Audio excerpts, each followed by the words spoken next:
la seslo eta et l'omente case le sosteni étonnement. Tu es mon encre, oh tu es mon encre, mon assurance. En 2024, en cette deuxième semaine, dans les projets, Seigneur, qui se profilent, tu es mon ancre et tu es mon assurance. En toi, je puis tout. En toi, j'espère tout. Je n'espère pas simplement ce que j'ai demandé, mais j'espère aussi en ce que tu peux faire au-delà de ce que nous pensons ou ce que nous avons demandé. Merci parce que tu n'es pas limité à mes intentions, à mes requêtes, mais tu m'accordes tout selon la richesse de ta gloire. Ah, l'estomelai. Oh, les mestome santale explotelai. Je peux être limité si je prie selon la chair. Et même si je prie par l'esprit, tant que je n'ai pas encore reçu l'interprétation, je n'ai que la foi pour croire que ce que je dis, Dieu ne se limite pas en ce que je dis. Alors Seigneur, merci pour ce soir. Merci parce que tu vas fortifier quelqu'un. Ah, merci parce que tu vas fortifier quelqu'un. Oh Saint-Esprit, merci parce que tu fortifies quelqu'un. Éphésiens chapitre 3, versets 20 à 21. Car Dieu peut faire au-delà de ce que nous pensons, ce que nous avons demandé. Oh Jésus. Seigneur, merci de m'ouvrir aux possibilités que tu as, aux possibilités que tu es. Shantayabasalaba. Ah, que ces possibilités te soient accessibles. Que ces possibilités de Dieu sont possibles pour toi ce soir et maintenant. Et je prie que ta foi se lève. Je prie que ta foi espère encore. Je prie que le mur de verre qui pouvait encercler ta foi soit brisé. Oh, l'estamayeshete. Ah, stomeshatalayabloseme. Dans le nom de Jésus. Dans le nom de Jésus, nous avons prié. Ah, tu es mon encre, mon assurance. Jésus, Jésus. Alléluia.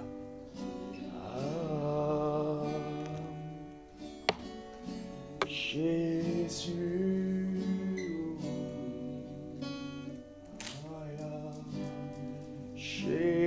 Jésus, oh, aïe, aïe, aïe, Jésus, oh, aïe, aïe, Jésus, tu es mon encre, mon assurance. Alléluia. Amen. Est-ce qu'on peut applaudir le Saint-Esprit pour ce soir? Ah, je crois que cette parole est pour quelqu'un. Éphésiens chapitre 3, versets 20 à 21. Car Dieu peut faire au-delà de ce que nous pensons ou ce que nous avons demandé. Tu veux écrire? D'accord. Car Dieu peut faire au-delà de ce que nous pensons. Tu as dit? Non, vas-y, écris. Écris. Car Dieu peut faire. Tu n'as pas. Ah, attends, je vais peut-être déconnecter le mien. C'est bon? Car Dieu peut faire au-delà de ce que nous pensons et ce que nous avons demandé. Avant d'aller plus loin dans le message, j'aimerais que nous puissions tous ensemble accueillir notre papa. Vous avez sûrement vu son épouse, vous avez sûrement et vous connaissez sûrement ses enfants. Vous avez sûrement, en plus des détails, vu la ressemblance. Il manque quelques personnes de la famille. j'aimerais que nous puissions accueillir, si il veut bien se lever, le papa de Bénédicte et Christopher et Fontaine. Nous applaudissons le Seigneur pour sa présence au milieu de nous. Donc vous voyez vraiment les enfants, la ressemblance, les traits de famille. Je regarde Fontaine, je regarde Bénédicte, je vois la ressemblance. Je vois la ressemblance avec papa qui s'appelle Georges, papa Georges. Donc en tout cas, nous sommes contents d'être de votre visite, bien sûr, pour voir les enfants. Et il a désiré aussi passer voir l'église. Il a entendu parler de nous, il a entendu parler de moi, de tout le monde, sûrement de... J'espère que Bénédicte, tu n'as pas trop parlé de Prégma, qui taquine, qui fait des blagues, qui n'est pas trop sérieux. Quoi qu'il est sérieux, tout en étant... Donc, et nous sommes aussi ravis de revoir, ça fait un petit moment, Marie-Josée qui était un peu malade, le rhume et tout ça, après le froid. Marie-Josée qui est là aussi, et je suis content de revoir la tête de tout le monde. Alors, je vais continuer aujourd'hui la série. J'ai oublié ceux qui sont en ligne. Il y a Tatiana qui est en ligne, il y a Lise-Laure. Je vous salue aussi dans le nom de Jésus. Bonsoir. Alors, donc, j'ai commencé, sûrement j'aimerais terminer aujourd'hui, en tout cas par la grâce de Dieu, par l'effort de l'esprit, par l'effort de l'esprit, mais surtout par aussi ma volonté. J'aimerais terminer cette série qui s'appelle, cette deuxième partie en tout cas, qui s'appelle la prière corporative. La prière corporative. S'il y a un des mystères que nous devons poursuivre, que nous sommes appelés à poursuivre, j'aimerais dire chaque année, c'est de comprendre le mystère de la prière. La prière est un mystère. Qui dit mystère, il y a beaucoup de choses cachées derrière. Comme je parlais avec Prégma il y a 3 semaines maintenant, il y a quelque chose qui se passe lorsque l'homme prie. Ce que l'on sait, c'est que l'homme parle avec Dieu. Ce que l'on sait, c'est que l'homme parle avec Dieu. Ce que l'on sait aussi par la prière, il y a une transformation qui arrive. Je nous invite à lire Luc chapitre 18, le premier verset jusqu'au verset 8. Jésus donne une parabole, il est dit au verset 1, pour montrer qu'il faut toujours prier et ne jamais se relâcher. Parmi les clés et le mystère de la transformation qui se passe dans la prière, c'est lorsque on persévère. Il y a un goût. Il y a une puissance, il y a quelque chose qui arrive derrière la persévérance. Et cette chose-là, c'est Dieu qui nous le donne, c'est le ciel qui nous le donne, c'est le surnaturel qui nous le donne. Pourquoi? Parce que l'homme a persévéré. Ah, Santa Kaba. Regardez ceci. On connaît tous l'histoire, Genèse chapitre 1. Dieu créa l'homme.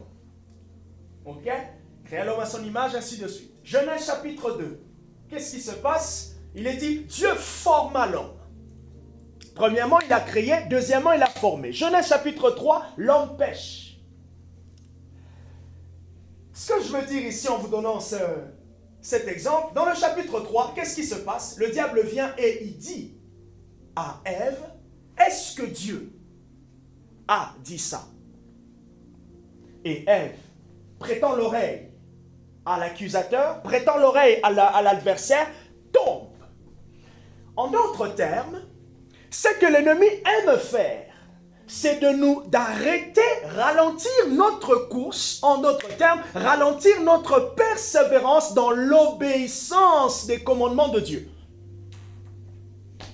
Lorsque le diable nous tente, il nous tente pour arrêter notre persévérance dans l'obéissance de Dieu. Or, on connaît que le ministère du Saint-Esprit, c'est de nous encourager dans la persévérance à obéir à Dieu.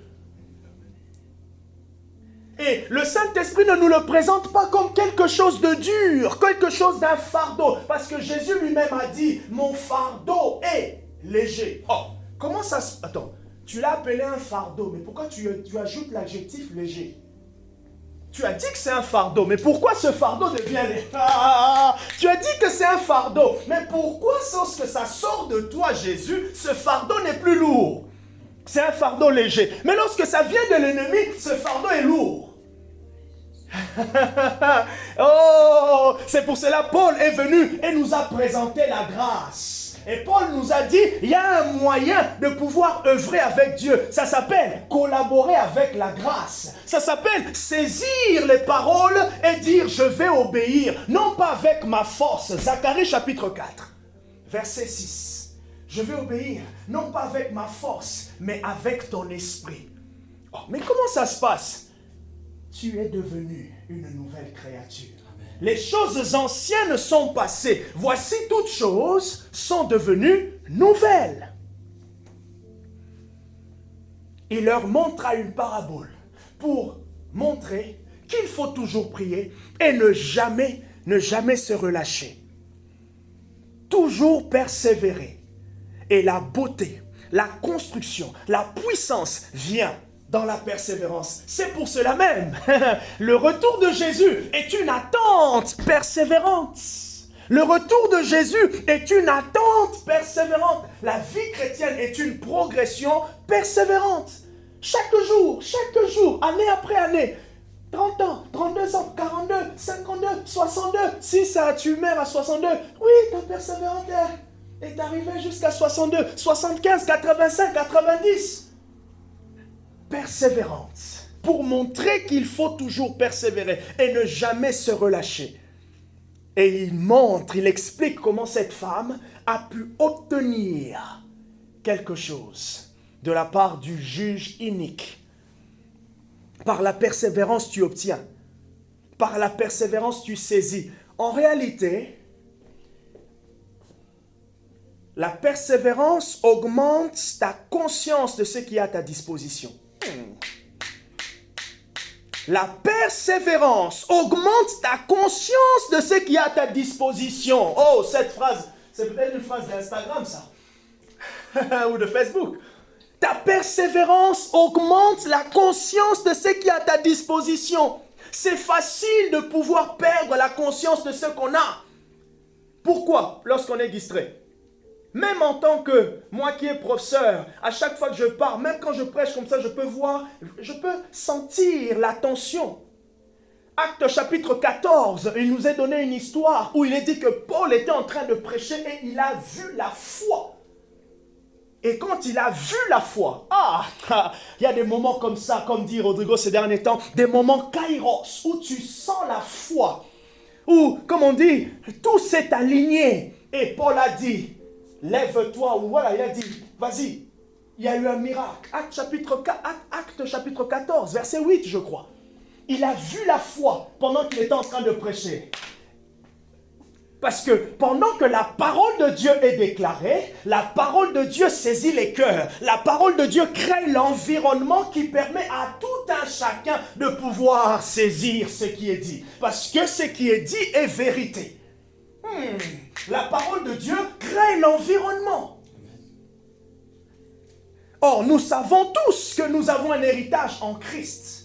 Mais la manifestation de l'héritage, ça demande une certaine persévérance. Ça demande de prendre position. Ça demande de réaliser. Et ce n'est pas réaliser. C'est un exercice, c'est une volonté.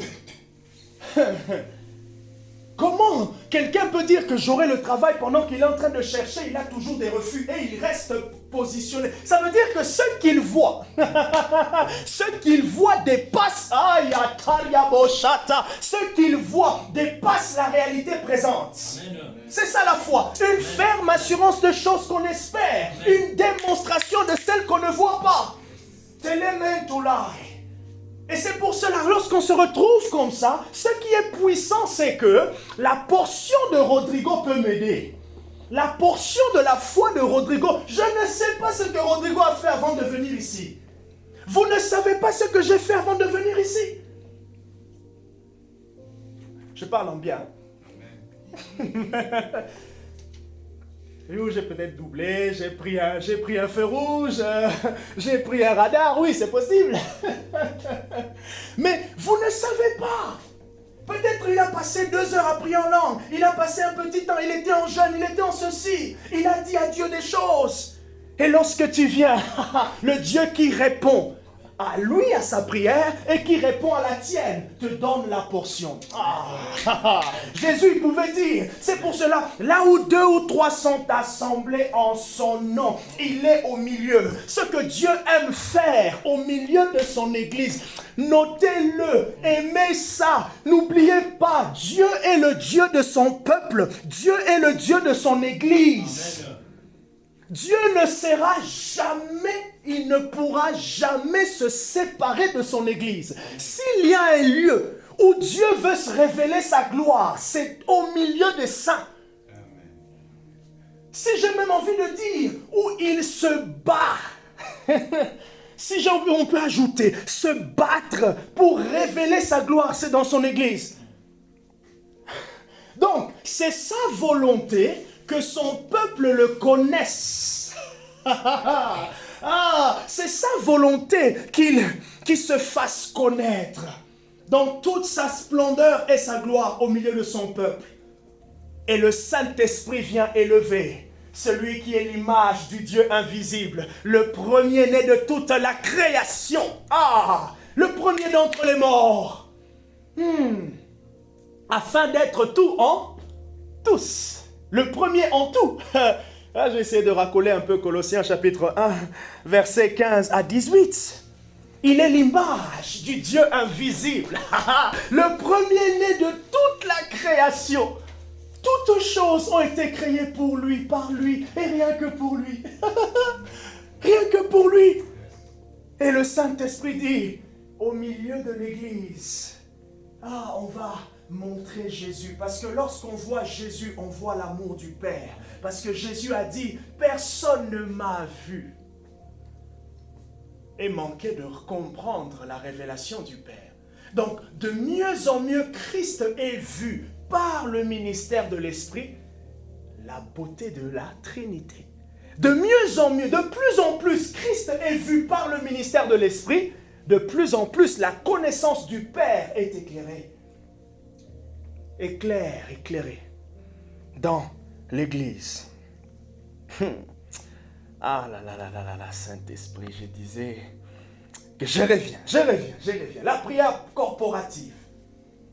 La puissance de la prière corporative. J'ai dit mercredi dernier que la prière corporative, c'est quoi? La prière corporative, c'est simplement la prière d'ensemble. Là où 2 ou 3 sont assemblés, réunis en son nom.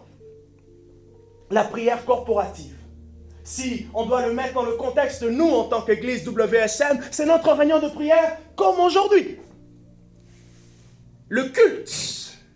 Si je dois aller dans l'Ancien Testament avec le peuple d'Israël, Yakata, Sutayitama, avec le peuple d'Israël, ça a commencé avec Moïse.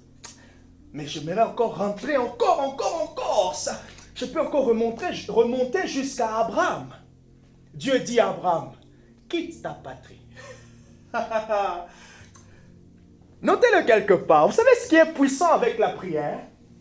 Ce qui est puissant avec la prière, notez Matthieu chapitre 6. Ce qui est puissant avec la prière, c'est que à chaque fois que tu pries, cela signifie spirituellement que tu es en train de quitter quelque chose pour te positionner avec Dieu. Amen. Et il y a un principe spirituel puissant qui s'appelle la séparation. Pour connaître Dieu, pour être à Dieu, Jésus nous a séparés du péché. Je sens que je prêche bien aujourd'hui. Il y a un principe spirituel qui est fort. La séparation. Pour connaître Dieu, pour être totalement à Dieu, Jésus nous a séparés. Et regardez, le péché nous a séparés de Dieu et Jésus nous a séparés du péché pour revenir à l'original. Oh, Rodrigo! Jésus nous a séparés du péché pour être totalement à Dieu. Et vous savez ce que ça signifie, le principe spirituel de la séparation? D'ailleurs, c'est Paul qui dit, l'homme quittera son père et sa femme, et s'attache, enfin son père et sa mère plutôt, et s'attachera à sa femme. Il quittera. Il se sépare d'un côté et il s'attache. Ah, Rapayata. Jésus nous a séparés du péché pour que nous puissions nous attacher. Donc à Dieu.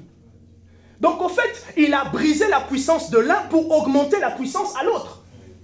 C'est parce que la puissance du péché a été brisée que nous avons la puissance de l'attachement. Nous avons la puissance de l'attachement à Dieu par le Saint-Esprit.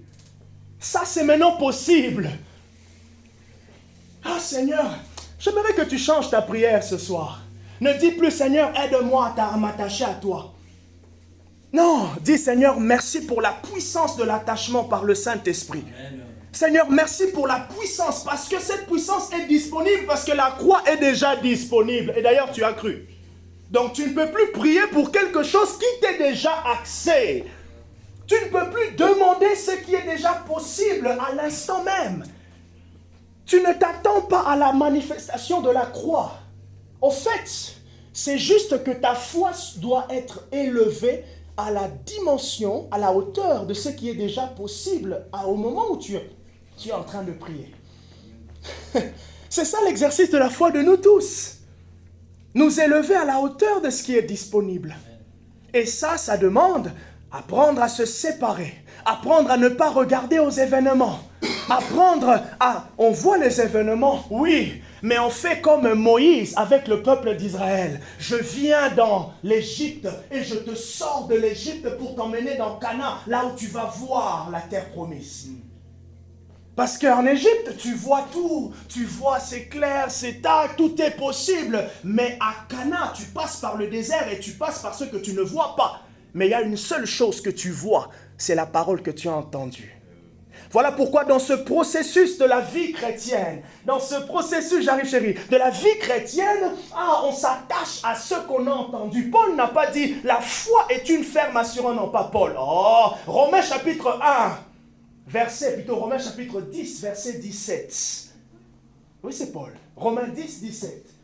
Or, la foi vient de ce qu'on entend. Et ce qu'on entend vient de la parole de Dieu. Et c'est ce que tu as entendu là, qui est une lampe à tes pieds, une lumière sur mon sentier. Le sentier là où c'est désertique. Le sentier où tu ne vois rien, mais tu sens que c'est là que je vais. Le sentier où tu n'as pas l'impression de toucher Dieu, mais une conviction intérieure te dit que Dieu est toujours là.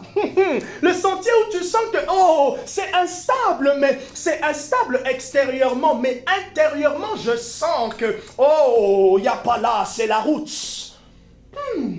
C'est l'année de la prospérité spirituelle, mais on se retrouve, Marie, on n'est que deux. Ah, ya baba. Hey, Rodrigo, on se retrouve, mais Chata, où sont les autres? Mais c'est l'année de la prospérité spirituelle. Non, le sentier, il est là.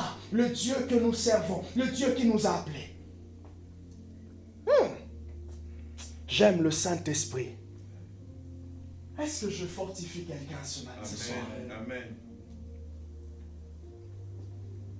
Et la prière corporative a son impact. J'ai dit la dernière fois, premièrement, que la prière corporative, elle permet de s'accorder ensemble avec Dieu.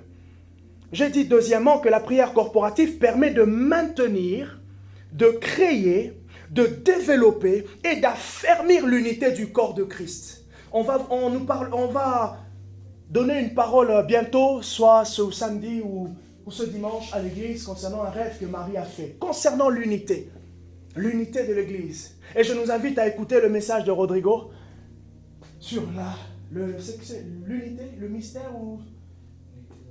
Voilà, l'unité de la Trinité. Un très bel exposé sur l'unité de la Trinité.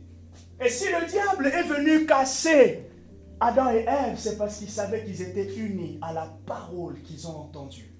La foi vient de ce qu'on entend. J'aimerais dire que la foi, c'est aussi être uni à la parole qu'on a entendue. La foi, c'est être uni. Et quand tu manques de foi, ça veut dire que tu t'es désuni. Mais, attends, quand on n'est pas uni, qu'est-ce qu'il y a? Quand on n'est pas uni, il y a il y a un déséquilibre, il y a un trouble. Quand on sent qu'on est troublé dans sa foi, ça veut dire que est-ce que je crois vraiment à ce que Dieu a dit?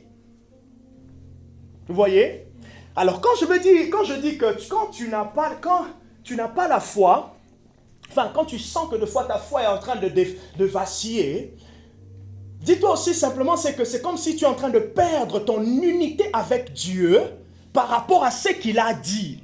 Donc ça veut dire tu commences à douter Dieu, ça veut dire tu commences à peut-être pas toi directement, mais le diable veut créer la rébellion entre ton espoir, donc toi, et ce que Dieu a dit.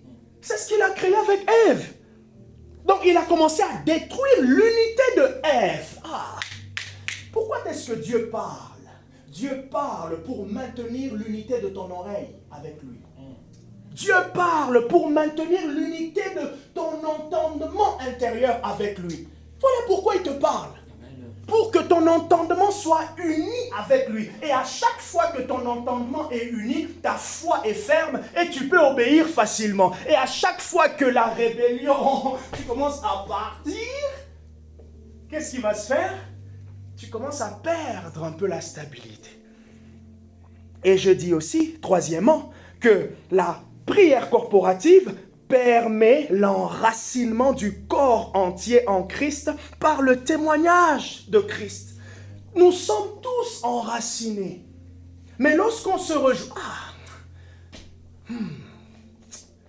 Aïe, aïe, aïe, aïe. Est-ce qu'on peut prier une minute? Santa Yebe. Belé la Santa Yada. Précieux Saint-Esprit, ouvre-nous encore les yeux sur les mystères de ce que tu nous as donné au travers de ce qu'on appelle le corps de Christ. Sachant que Christ est la tête du corps, celui qui éclaire, qui dirige et qui révèle tout. En son nom, nous avons prié. Jomelia soprataya. Alléluia. Amen. L'enracinement du corps de Christ. Durant le chant, Marie était en train de dire à un moment, prends le temps de réaliser ces mots. Soyons, on a déjà parlé d'enraciner même, non? Après, c'est venu dans mon chant, mais on a parlé d'enracinement. Quand on se réunit, quand on prie ensemble, on s'enracine tous. Personne d'entre nous ici n'aime pas être motivé par l'autre. D'ailleurs, parmi les causes de foi des blessures, c'est parce que l'autre, il ne t'encourage pas. Mais lorsqu'on est ensemble, Dieu veut que l'on puisse s'encourager. Et dans cet encouragement, cela veut dire, ce que tu vois Dieu faire dans l'autre est pour toi une perspective, un moyen de te dire, je peux y arriver aussi, je peux être aussi, moi aussi je peux. Bien sûr, conformément à ton appel, mais aussi simplement parce que si lui, il peut le faire, Dieu peut le faire avec lui, il peut le faire avec moi. Ok? Donc, la prière corporative permet de s'accorder avec Dieu, premièrement. Deuxièmement, de créer, de maintenir et de développer l'unité du corps. Et troisièmement, d'être enraciné. Alors, on continue. Quatrièmement, la prière corporative permet d'expérimenter l'onction du corps. J'aime bien ce texte dans Psaume 33, Psaume 133, versets 1 à 2. Il est dit qu'il y a une huile qui coule de la barbe d'Aaron. Oui, il y a ce texte-là dans Psaume. Il y a une huile qui coule de la barbe d'Aaron. Mais le Psaume 133 dit qu'il est doux pour des frères de demeurer ensemble, car c'est là qu'il est doux pour les frères de demeurer ensemble, Psaume 133, versets 1 à 2, car c'est là que Dieu déverse une bénédiction. Je t'invite à ne pas te priver de la bénédiction. Tu es ma bénédiction, je suis ta bénédiction. Nous sommes les bénédictions les uns pour les autres. Donc ne nous privons pas les uns pour les autres. J'écoutais 1 Corinthiens chapitre 7 et l'apôtre Paul parlant du célibat. Il dit que l'homme ne prive pas, que les époux ne se privent pas l'un et l'autre. En parlant bien sûr de tout ce qui est sexuel. Et on ne peut pas se priver des bénédictions de l'onction du corps. Donc la prière corporative, lorsqu'on prie ensemble, ça permet que l'on puisse expérimenter l'onction du corps. Quatrièmement. Donc ça, c'est l'œuvre du Saint-Esprit, là où 2 ou 3 sont assemblés en son nom. L'onction du corps. C'est pour cela que vous remarquez que, tu es dans le culte, c'était bien, l'autre a bien prié, ça t'a inspiré, les chants ont fait ceci, le message, c'est une synergie commune. Créée, entretenue, élevée par le Saint-Esprit. Il le fait afin que la prière secrète de chacun soit exaucée d'une certaine manière. Autant moi qui prêche, je suis encouragé, autant vous qui écoutez, vous êtes encouragés, donc tout le monde reçoit sa part. L'onction du corps. Il y a une onction du corps. Et cette année, cette onction, on va la faire grandir. Cette année, cette onction va augmenter. Elle va aller de plus en plus. Parce que cette onction, elle a un goût. Un goût de la présence de Dieu.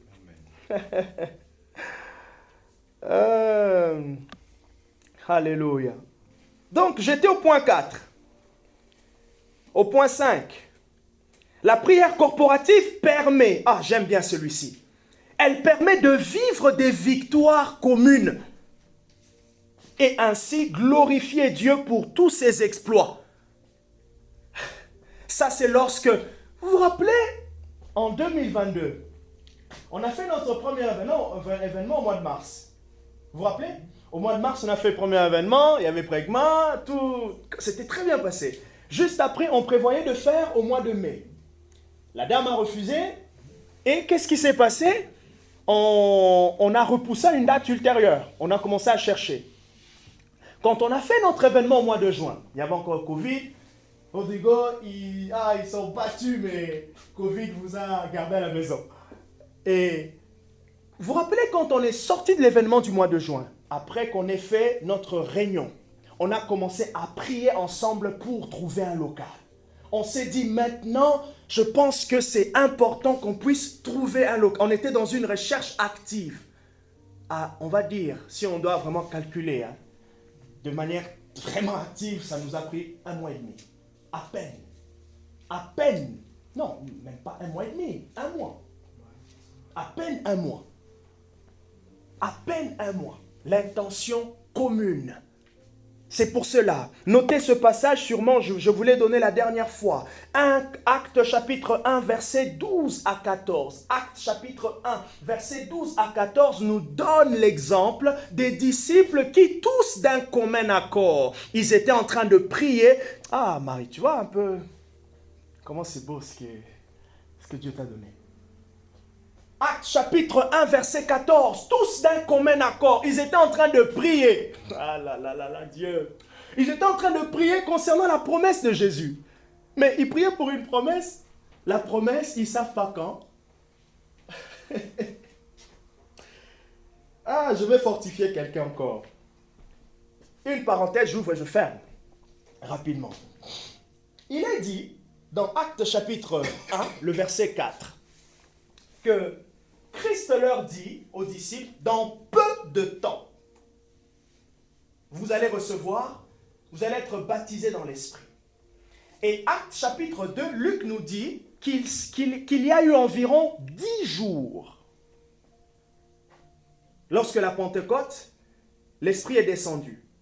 Parce que lorsque Jésus est monté, au verset 1, il est dit que Jésus est resté 40 jours avec eux.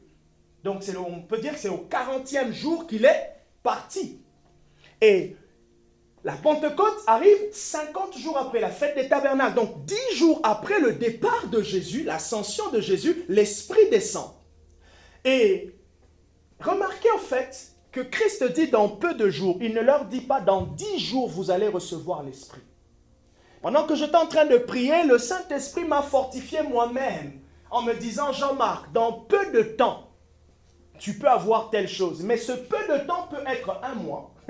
Ce peu de temps peut être 3 jours. Ce peu de temps peut être même 6 mois.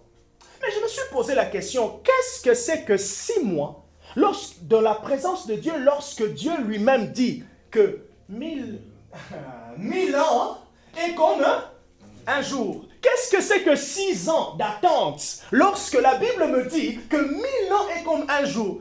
Et moi, j'ai répondu, j'ai dit, Seigneur, c'est peut-être 15 minutes.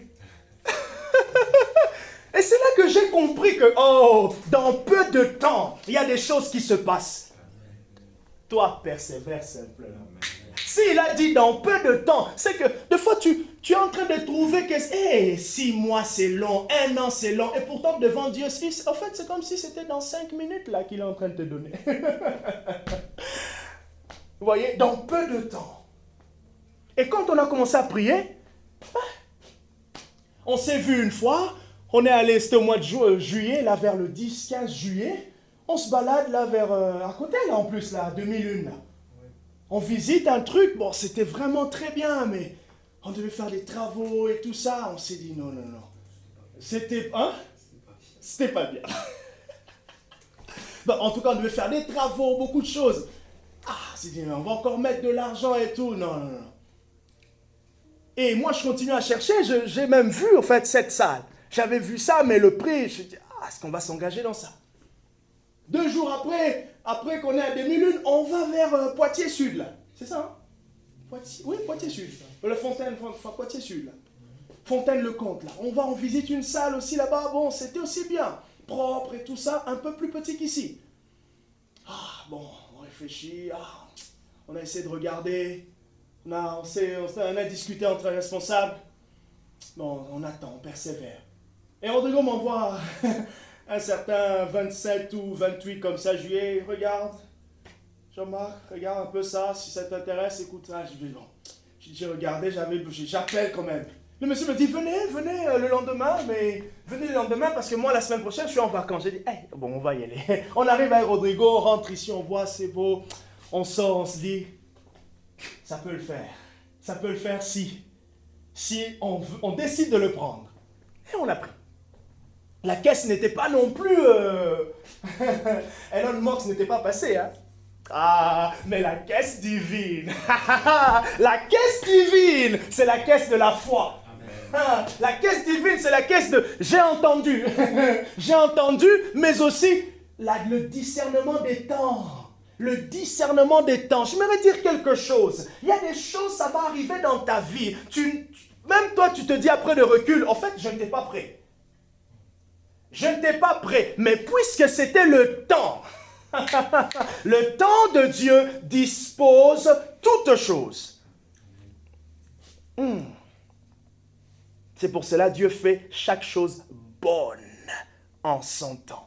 Vous savez, prends simplement le temps de t'arrêter sur cette parole. Dieu fait chaque chose bonne en son temps. Dieu fait chaque chose bonne en son temps. Donc, quelle que soit la saison que tu vis, la période que tu vis, tant pour l'Église, tant pour toi personnellement, c'est une période bonne. Elle est forcément bonne.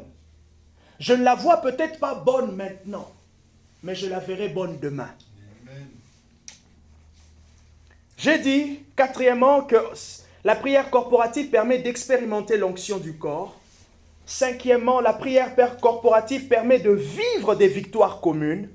Lorsque l'on prie pour des sujets tous ensemble, on connaît la situation de la personne, on connaît la situation de l'Église. Et comme là, on est en train de prier pour la croissance. J'ai montré à Marie les 60 personnes. Les 60 personnes que je vois là, c'est pas l'Église actuellement, hein. C'est les 60 nouvelles personnes qui vont arriver. Et je vous assure, c'est très bien quand tu vois des choses comme ça, tu es défié.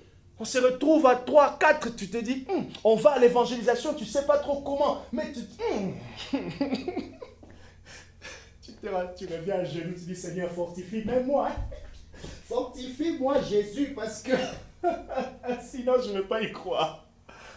Mais quand on prie ensemble, Seigneur, donne-nous la croissance, Seigneur, donne-nous la croissance, et qu'on commence à voir cette croissance, tu vas dire, oui, la prière corporative, ça marche. On prie pour le travail, on prie pour tel sujet, on voit les effets. On dit oui, la prière corporative, ça marche. Sixièmement, la prière corporative permet de rendre visible l'image invisible de l'armée de l'Éternel. La prière corporative permet de rendre visible l'image invisible de l'armée de l'Éternel. Lorsqu'on est ensemble comme ça, on est assis. On se voit, ouais, voilà, certains même somnolés, la fatigue de la journée, c'est normal. Mais spirituellement, c'est autre chose. Spirituellement, nous sommes l'appui et la colonne de la vérité. Spirituellement, nous sommes la structure visible de Christ qui est la tête. Qu'on se retrouve à deux, que tu te retrouves tout seul, et qu'on se retrouve 5, 10, 20, 2000, nous sommes l'image visible de l'armée invisible de Christ. Amen. Et ça, je vous assure, si on commence à prendre conscience de cela, on sera différent. On va aborder les choses différemment.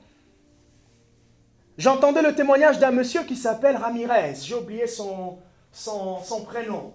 Un ex-sataniste. Il disait, un jour il arrive dans une ville pour pouvoir, il était sataniste, donc vraiment très haut placé, il arrive dans une ville pour pouvoir attaquer. Et là il voit dans un coin un feu qui s'allume. Oh, une lumière.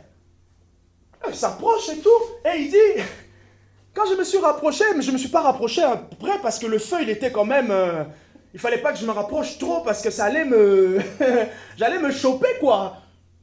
Il a dit, c'était des chrétiens qui priaient. Combien d'entre nous avons déjà pensé, ou ça nous est déjà arrivé de penser que pendant que tu pries, tu es un de ces phares lumineux qui s'allument dans ton appartement, dans ton bâtiment, dans ton immeuble. Ça ne nous arrive pas.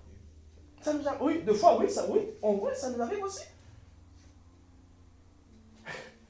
Et tous les mercredis, nous sommes ce phare spirituellement qui s'allume dans la zone république, qui s'allume pour Poitiers, en plus des autres. Vous voyez? Et il a dit, les chrétiens, à chaque fois qu'ils se réunissent, ils produisent une lumière. Oh, je prie que l'intensité de cette lumière soit forte. Amen. Et cette lumière sera forte par notre foi et notre conscience de ce que nous sommes. Amen. Pendant que vous êtes en train de répéter le matin, le dimanche, nous sommes ce phare. Voilà pourquoi l'ennemi ne peut pas nous ôter ce que nous sommes. L'ennemi ne peut pas nous ôter ce que nous sommes, mais il va travailler à ralentir notre activité qui atteste de ce que nous sommes. L'ennemi ne peut pas t'arrêter d'être chrétien, mais il va il va ralentir la vie chrétienne. C'est comme, vous êtes dans une usine, l'usine est l'usine pour produire. Il y a des pièces, il y a des matières premières. Mais lorsque l'usine est ralentie, elle est fermée, est-ce qu'il y a une bonne production? Non. Merci, Fontaine. 10 sur 10. Septièmement, la prière corporative. La prière corporative, elle est une arme pour briser toute forme de désaccord entre les fidèles. Ah, j'aime bien celle-ci. La prière corporative est une arme pour briser toute forme de désaccord entre les fidèles. Pourquoi? Car tout commence d'abord par une unité spirituelle. J'aimerais dire ici, lorsque je commence à prier avec Rodrigo, ça veut dire que je suis en accord avec Rodrigo pour prier ensemble. Tu ne peux pas prier avec quelqu'un avec qui tu es en accord, à moins que tu sois hypocrite. Une nouvelle race des pharisiens. Non. Pourquoi? Hein? Pourquoi tu ne dois pas être en accord? Pourquoi tu ne... Pourquoi quand tu pries, tu peux être en accord avec la personne que tu pries? Avec lui. Par exemple, vous avez dit, vous donnez l'exemple de Rodrigo. Oui. Vous avez dit, quand vous priez avec Rodrigo, vous devez être en désaccord. Ah non. En accord. Si je prie avec Rodrigo, si je prie avec toi, ça veut dire qu'à la base, on n'a pas de problème. Voilà. Car 2 ou 3 s'accordent pour demander quelque chose. Matthieu chapitre 18. Matthieu chapitre 18, verset 20 au verset 22. à 20 plus, Matthieu chapitre 18, verset 18 au verset 20. Jésus dit, lorsque 2 ou 3 s'accordent pour demander quelque chose, il leur sera donné. Donc, l'un des signes visibles qu'au minimum on est en bon terme, c'est qu'on prie ensemble. Au minimum on est en bon terme. Au minimum on est en bon terme. On peut même aller plus loin. Donc, là, des petits signes comme ça de l'unité de l'Église, hein, des signes minimum de l'unité de l'Église, lorsque les membres viennent et ils acceptent de prier ensemble. C'est le signe déjà qu'il y a quelque chose de bon. Bien sûr, on peut avoir des petits trucs qu'on n'a pas encore dit, qu'on aimerait dire, mais c'est que ces petites choses-là ne sont pas des grands problèmes. Ça n'empêche pas de dire, Seigneur, soutiens le pasteur, soutiens tel frère, soutiens ceci, soutiens cela. Vous voyez? Donc, ça m'emmène à dire que le désaccord visible signifie que spirituellement, il n'y a plus d'unité dans l'Église. Quand le désaccord commence à être visible entre deux personnes, même dans un couple. Voilà pourquoi j'aime bien faire un peu l'éloge de ma femme, mais apparemment elle me dit, des fois nous deux on peut ressentir même que ces derniers temps on n'est pas en accord. Et c'est pas simplement le fait de passer du temps ensemble. Hein. L'unité, c'est être en accord, c'est quelque chose qui est presque immatériel. Et encore, en tant que pasteur et ayant les leaders, je peux sentir l'unité avec mon équipe. Et vous aussi, vous pouvez sentir, est-ce que je suis uni avec le pasteur? Et je peux aussi sentir avec les gens de l'église, avec les brebis, est-ce que je suis uni avec eux? Et est-ce qu'eux, ils sont unis avec moi? Et c'est là que c'est très important. Dans l'église, si tu veux profiter aussi de cette bénédiction, de faire en sorte que cette unité puisse grandir. Et l'unité s'entretient, l'unité, on l'a fait grandir. Donc comme je disais mercredi dernier, avec les chouquettes garnies, ça fait grandir l'unité. Les chouquettes fourrées. Malheureusement, on va faire goûter quand même à papa ce qu'on a quand même. Hein? Comme ça, il va profiter de notre unité. J'aimerais terminer par ce point. J'ai dit donc que la prière corporative nous permet premièrement le point 4, pour ceux qui écrivent, et aussi pour permettre à ceux qui retiennent, je fais confiance à votre rétention. La prière corporative, point 4, permet d'expérimenter l'onction du corps. Cinquièmement, ça permet de vivre des victoires communes. Sixièmement, ça rend visible l'image invisible de l'armée de l'Éternel. Et septièmement, c'est une arme pour briser toute forme de désaccord entre les fidèles. Et donc, huitièmement, ça permet de grandir ensemble dans la connaissance de Dieu. Quand on prie ensemble, on grandit ensemble dans la connaissance de Dieu. Et vous savez comment on grandit ensemble dans la connaissance de Dieu? Lorsqu'on voit des victoires. Lorsqu'on voit la réponse à nos prières. Comme on dit chez nous en Lingala, Nzambe pena lobaka, Nzambe pena zaliko. Bon, je reviens en français. Dieu, Rodrigo, il a compris. Ah, il y a un homme qui est baptisé de l'Esprit ici. Vas-y, dis-nous en portugais. Dieu est présent ici. En portugais? Deus está presente. Deus. Oh, rabachato, c'était. Ok? Donc, grandir ensemble dans la connaissance de Dieu. Ah, Seigneur, ajoute des nations encore en ce lieu, afin qu'un temps comme ça, on puisse se balader de Corée. Oh. On se balade en italien. Oh. Vas-y, dis-nous en italien, parce que je connais un peu. Dieu est ici. Hein? Dieu a présenté qui. Dio a présenté qui. Est présenté qui. Oh Seigneur. Oh, 2024, il faut que je m'y mette. Donc, la prière corporative permet de grandir ensemble. Je ne sais pas s'il y avait ça passait comme ça avec la politique ou je ne sais plus, mais il y avait un truc, voilà, vivre ensemble. Ah, ça, on devient un peu parti socialiste. Vivre ensemble. Non, la prière corporative permet de grandir ensemble. Et il y a une beauté lorsque vous voyez l'église grandir ensemble. Et là, chacun pour sa part. On ne fait pas les mêmes choses. L'autre prie 30 minutes, l'autre il a un peu plus de temps, l'autre fait un peu plus que l'autre. Mais on sent que, comme on dit en lingala, tozo kola. On grandit, on grandit, on grandit. Chacun, il sent qu'il est en train de grandir. Et la croissance de l'un est un encouragement pour l'autre. La croissance de l'un est un rempart pour l'autre. Et je prie que cette année, que ça soit notre partage en WSM. Amen. Amen. Que ça ne soit pas simplement le pasteur qui grandit. Et je vous assure, Dieu ne fait pas grandir le pasteur pour simplement lui faire grandir. Si Dieu fait grandir le pasteur, c'est pour que le dépôt qui est dans le pasteur coule au sein de l'église. Comment ça coule chez les leaders? Les leaders grandissent, les leaders accompagnent. Et la croissance, c'est comme un véhicule. Comme on dit, on véhicule cela.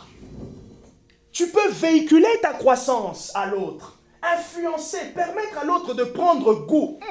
Il y a quelque chose de beau dans la croissance spirituelle de Prégma.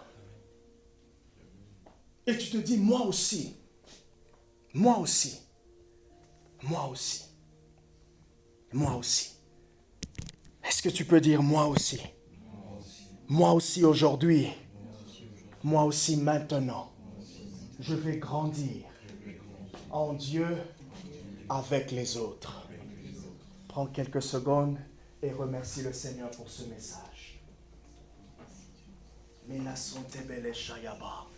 Mela yaba sonte shelebi yaba. Mela yaba sonte shelebi.